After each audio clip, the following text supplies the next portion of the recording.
आपल्याला सांगण्यास आनंद होत आहे, माननीय उच्च न्यायालयाने स्पष्टपणे आज आपलं ऑब्झर्वेशन करताना सांगितलं की लॉ हा प्रिव्हेल होईल, कायदाच अंमलात राहील, कायद्याच्या व्यतिरिक्त दुसरं काही चालू शकत नाही। हे आज आपण सगळ्यांनी डोळ्यांनी पाहिलं, कानांनी ऐकलेलं आहे आणि त्याच्यामुळं जे वारंवार विनंती होत होती की आम्ही संख्या कमी करतो, लोकांना पाठवतो, पण आम्ही तिथं स्टेजवर बसून उपवास करतो आणि आम्हाला पुढे तशा प्रकारची मुभा असावी। परंतु न्यायालयाने हे देखील स्पष्ट केलेलं आहे की ज्या प्रकारे तुम्हाला परवानगी नाही त्या प्रकारे तुम्हाला तिथं बसण्याचा आणि राहण्याच्या बाबतीमध्ये न्यायालयाने आदेश देण्याचा प्रश्नच उद्भवत नाही।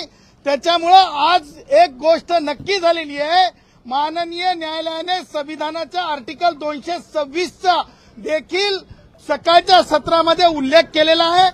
माननीय न्यायालयाने सकाळच्या सत्रामध्ये 3 वाजेपर्यंत ही अपेक्षा व्यक्त केली होती की लवकरात लवकर जर तुम्हाला परवानगी नसेल तर लवकरात लवकर आझाद मैदान रिकामं व्हावं, ही भावना सुद्धा आणि तशा प्रकारचं न्यायालयीन बाब सुद्धा न्यायालयाने सांगितलेली होती मागील आदेशाच्या आधारे। परंतु आज असं सांगण्यात आलं जरंगेंच्या वकिलांच्या वतीनं की राधाकृष्ण विखे पाटील त्यांना भेटणार आहेत आणि त्या अर्थानं उद्यापर्यंत ऍडजस्ट करावं जरंगेच्या वतीनं विनंती करण्यात आली।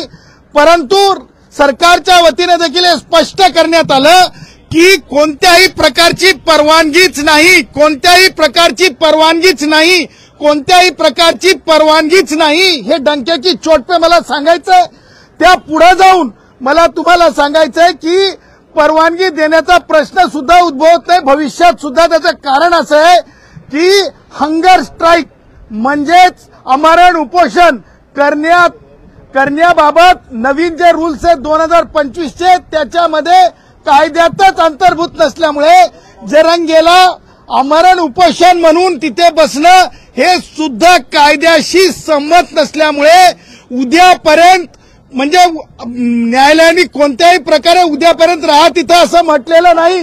न्यायालयाने पूर्वीच्या आदेशाचंच पालन व्हावं, पूर्वीच्या आदेशाचंच पालन व्हावं, पूर्वीच्या आदेशाचंच पालन व्हावं असं स्पष्ट सांगितलंय। त्यामुळे जरंगे आणि जे कोणी बेकायदेशीर लोक तिथे बसलेले आहेत त्यांनी तातडीने, मला अशी अपेक्षा आहे की उद्याच्या सुनावणीच्या आधी ते रिकामं करतील। सर, पण हे सरकार या आंदोलनाला बळी पडतंय का? सरकार आंदोलनाला बळी पडतंय का? ज्या पद्धतीने सरकारचे लोकप्रतिनिधी या आंदोलनाला भेट द्यायला जातात, सकारात्मक पद्धतीने या आंदोलनाकडे बघतात, सरकार बळी पडतंय का आंदोलनाला? मुद्दा असा आहे, अगोदर कोणत्याही आंदोलनाला परवानगीची आवश्यकता असते आणि ते कायदेशीर परवानगीची आवश्यकता असते। जरंगे हे काही लाडके नाहीत ज्याच्यामुळे जरंगेला बेकायदा तिथं बसता येईल। जरंग्याला जर कायदेशीर परवानगी नसेल तर जरंग्याला तिथं कसं काय बसता येईल?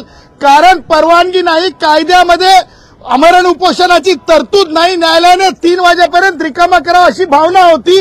यापूर्वीचे 2 निकाल जे आहेत, जे अमित साहनीच्या म्हणजे निकालाप्रमाणे सर्वोच्च न्यायालयाच्या जे आहे तिथे लोकांना त्रास होणार नाही अशा प्रकारच्या आंदोलनाची अपेक्षा आहे। हे सगळं लक्षात घेता जरंगेला उद्याच्या तारखेपर्यंत जे आहे कायदेशीर कारणानं तिथून रिकामा करावं लागेल आझाद मैदान, आझाद करावं लागेल आझाद मैदान, आझाद करावं लागेल आझाद मैदान, आझाद करावं लागेल आझाद मैदान, कारण जरंगे तिथं बेकायदेशीर बसलेला आहे। परिस्थिती निवडली आहे का असं राज्य सरकारने म्हटलंय का? गर्दी कमी झाली, गाड्या कमी झाल्या? मुद्दा राज्य सरकारने स्पष्ट केला, बेकायदेशीरपणे ते बसलेत।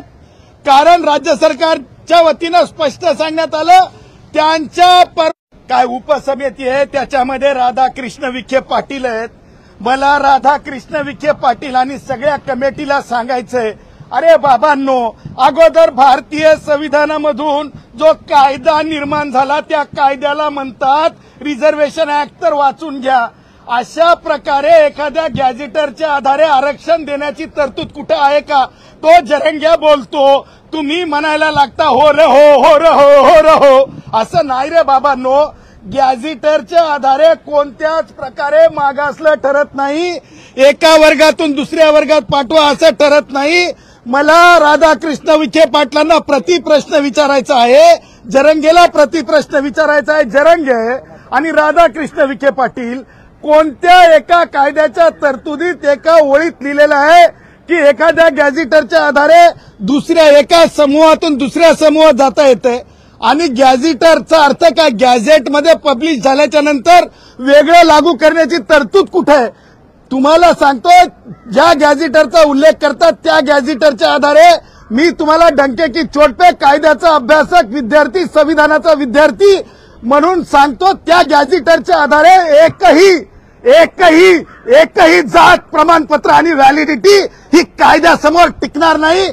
माझे मराठा भाऊ, मेरे लगते जिगर मेरे मराठा भाई, जिनसे मैं बहुत प्यार करता हूं, वो मराठा भाइयों के साथ जो राजनीति की जा रही है विपक्ष की तरफ से ही चुकीची आहे आणि त्यांना भुरळ घातली चालली, चुकीच्या मार्गाने नेलं चाललंय.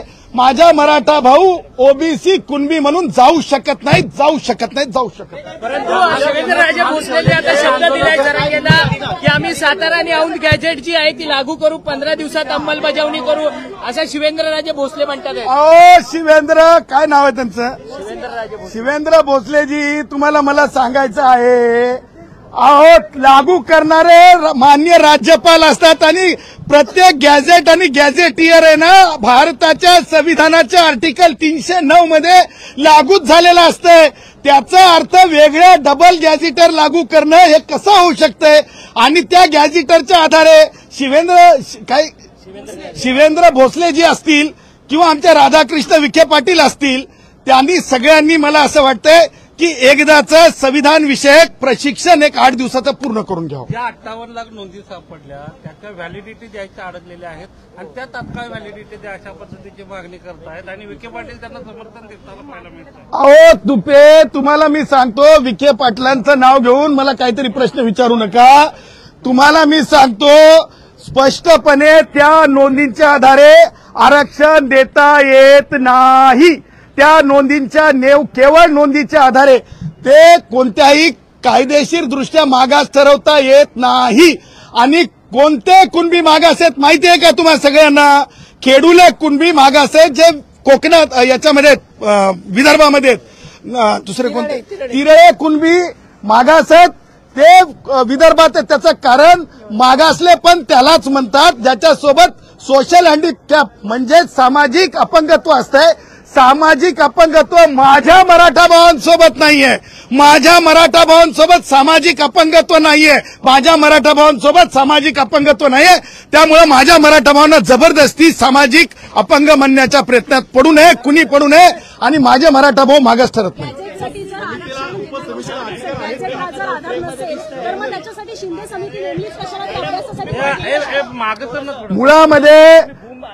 मुळामध्ये माननीय निवृत्त न्यायमूर्ती संदीप शिंदे यांची जी समिती आहे, मला माहित नाही काय अभ्यास करतीये, परंतु मला एवढं माहित आहे की माननीय न्यायमूर्ती संदीप शिंदे साहेबांना माधुरी पाटील विरुद्ध कास्ट स्क्रुटिनी कमिटी ठाणे ही जजमेंट माहित आहे की निर्णय असं वाटत नाही का ज्या पद्धतीने मुख्यमंत्र्यांसोबत विखे पाटलांची चर्चा झाली आणि त्यानंतर हा सगळा गॅजेट अंमलबजावणीचा निर्णय येतोय? गॅजेट ही अंमलबजावणी असती पत्रकार साहेब. गॅजेट ज्या दिवशी पब्लिश होते त्या दिवशीच ते अंमलबजावणीत येते भारतीय संविधानाच्या आर्टिकल 309 नुसार. आणि राहिला प्रश्न जे आहे मागासलेपणाचा आणि सर्टिफिकेट देण्याचा, दोन्ही गोष्टी विखे पाटलाच्या म्हणण्यानुसार होऊ शकत नाहीत.